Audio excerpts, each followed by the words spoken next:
Ciao a tutti, bentornati sul mio canale, benvenuti in questo nuovo video. Oggi parliamo di un NDE particolare, come sempre tutte le NDE sono particolari, dell'NDE di una buddista, la NDE di Lingzha Choki.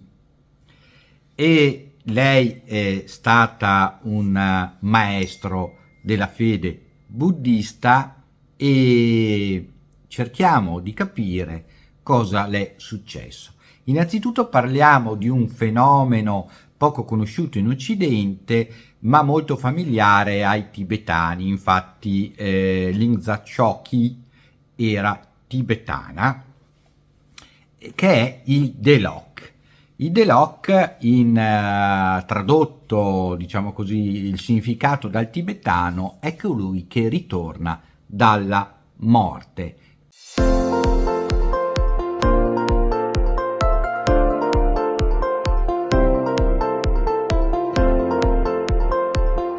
Insomma, quelli che hanno un NDE. Tradizionalmente i Deloks sono persone che apparentemente muoiono a causa di una malattia e viaggiano nel Bardo, una delle tante zone dell'aldilà. Secondo la tradizione buddista tibetana è una visita, il Bardo, inizialmente si fa una visita nei regni infernali per assistere al giudizio dei morti e alle sofferenze dell'inferno di chi non si è comportato bene. Altre volte possono essere mandati invece nei paradisi dei regni di Buddha, accompagnati da una divinità che li protegge e spiega loro ciò che sta accadendo, esattamente quello che succede con gli esseri di luce nell'NDE. Dopo una settimana il Delok viene rinviato nel corpo con un messaggio per i viventi da parte del Signore della Morte, il cui li esorta alla pratica spirituale e a stili positivi di vita, che è la stessa cosa, ripetiamo, che succede nell'NDE quando uno torna, è completamente cambiato nel suo carattere e nella sua propensione verso il mondo, cercando la conoscenza, cercando l'amore, cercando la positività.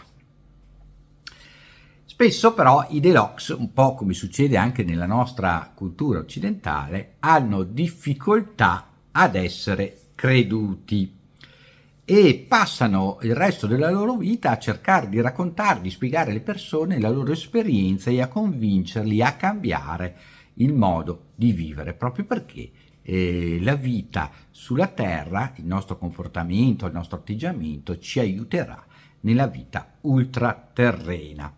Ma veniamo al nostro caso. Diciamo che un certo numero di racconti dei Deloks corrispondono non solo come ci si aspetterebbe agli insegnamenti del Bardo, il libro tibetano dei morti, per capirsi parole povere, ma anche alle moderne esperienze di NDE. E in effetti molti studiosi di NDE si stanno adesso concentrando sugli studi delle NDE, come sono percepite da culture diverse e da religioni diverse. Lingzha Choi era una famosa Delok che visse nel XVI secolo, morta di una misteriosa malattia durata un paio di settimane. Vediamo cosa è successo durante questo periodo di morte del suo corpo. Nella sua biografia racconta come sia riuscita a capire di essere morta. Si trovò improvvisamente fuori dal corpo e vide il cadavere che giaceva sul suo letto. Lei lo identifica subito come il cadavere di un maiale e questo riguarda l'aspetto culturale e religioso, in quanto un corpo privo della sua anima non è altro che un corpo che andrà buttato in putrefazione.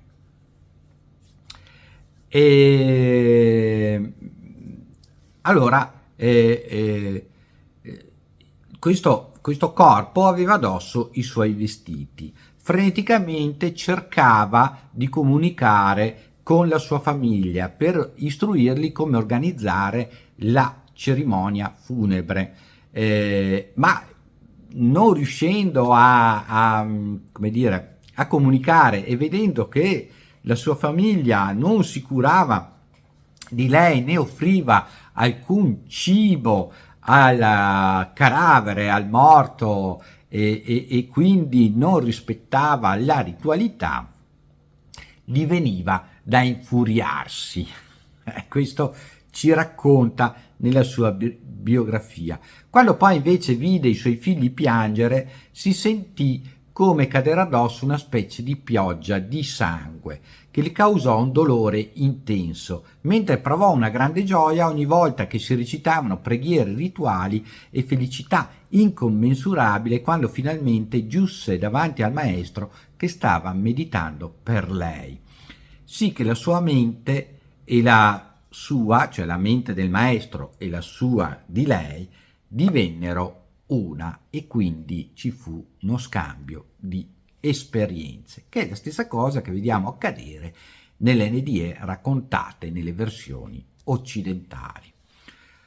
Dopo sentì qualcuno che pensò che fosse suo padre chiamarla, e lei lo seguì nel regno del bardo, che le apparve come un paese. Da lì, ci dice, c'erano persone che raccontavano le loro storie, e vide un grande yogi, che non è yogi di Yogi e Bubu, ma è un maestro yoga, che non è la ginnastica a cui noi siamo abituati occidentalmente, ma è una vera e propria filosofia e religione, lo yoga appunto, che era venuto nei regni infernali al fine di liberare gli esseri giunti lì. Ecco che questo yogin era arrivato lì col suo spirito per cercare di aiutare chi era andato nei luoghi infernali. Quindi cosa fece la nostra protagonista? Lin Zachoki tornò a vedere e a capire quelle che erano le pericolosità del trapasso, le attenzioni che bisognava avere e che avrebbe poi riportato una volta tornata in vita. A un certo punto si sentì dire che non era il suo momento, proprio come succede nell'NDE, e di tornare in vita, e quindi si ritrovò nel suo corpo perfettamente guarito, perché non era ancora il suo tempo di morire. E il messaggio che lei porta e che lei percepisce come essergli detto dal re dei morti, quindi dal signore dei morti, da chi governa questa prima fase che noi vediamo come fase di accoglienza nelle NDE, gli spiega che attraverso una serie di esperienze, di percorsi spirituali, si può raggiungere il bardo di divenire, cioè quello che potrebbe essere il nostro futuro nel bardo. Insomma, uno scorcio di al di là, come spesso vediamo raccontata anche dai santi cristiani, dai carismatici, dai veggenti e via dicendo. Quindi questo è molto interessante. L'esperienza di NDE molto spesso, non è detto che succeda, inizia proprio con uscita fuori dal corpo, quindi con quella che noi chiamiamo OBE, Out of Body Experience, no? Esperienza fuori dal corpo. E di solito in questa fase, che è la prima fase dell'NDE, che non è detto però che succeda nella maggior parte dei casi, ma a volte non c'è questo passaggio, ma c'è un passaggio diretto nell'aldilà, essi, cioè i trapassati, sono in grado di vedere e sentire i loro parenti viventi, ma non sono capaci, in modo molto frustrante molte volte, di comunicare con loro. E questo, secondo i buddisti, è considerato il corpo mentale, che è sempre descritto nel libro del bardo come un corpo del periodo aureo. Vedete che pur chiamando le cose in modo diverso, parliamo esattamente della stessa cosa, e possiede una mobilità quasi soprannaturale oltre alla chiaroveggenza. Anche i ritornati riferiscono di trovarsi un corpo che era quello che possedevano nel fiore della vita, c'è un corpo giovane e che possono viaggiare istantaneamente semplicemente con la forza del pensiero, che è esattamente la stessa cosa che troviamo nei racconti occidentali di NDE. Sempre negli insegnamenti tibetani il corpo mentale è descritto come capace di incontrare altri esseri e così allo stesso modo il ritornato in grado di dialogare con altri sperimentando visioni e ricevendo messaggi in regni diversi. Ora noi incontreremo andando avanti delle NDE in cui alcune persone appunto ritornate in vita incontreranno esperienze spirituali, si porteranno dall'aldilà alcune capacità, alcuni doni e andremo a vederli ed esattamente è spiegato in questi termini anche da questa esperienza di NDE tutt'altro che ordinaria per quello che ci riguarda. Allora, si parla anche di vari mondi interiori che invece chi vive l'NDE e ha una cultura, una religione occidentale, parla di varie stratificazioni, cioè di vari livelli di esistenza o di vari mondi, anche in questo caso di paradisi, di città di luce, di musica trascendente. Il Rigpa, Ovidya in sanscrito, Ovidya Pali, conoscenza, la conoscenza totale integrale che precede e segue l'incompleta non conoscenza avidya, che lega le persone alla ruota della trasmigrazione.